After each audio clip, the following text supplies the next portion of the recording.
Hey everyone! Today I'm going to show you how to make this dried orange garland, which is a great scented addition to any holiday decor.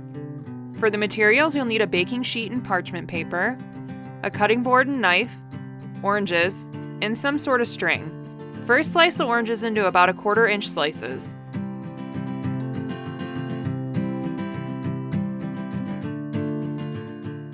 Then line them up in the parchment paper.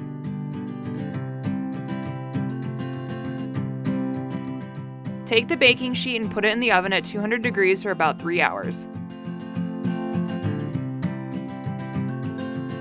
I ended up letting mine dry out on the counter for a couple more days, but you don't have to.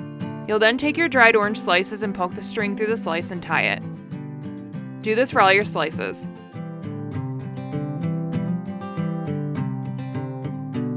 And that's it! I love that this is a natural way to decorate and it smells so amazing.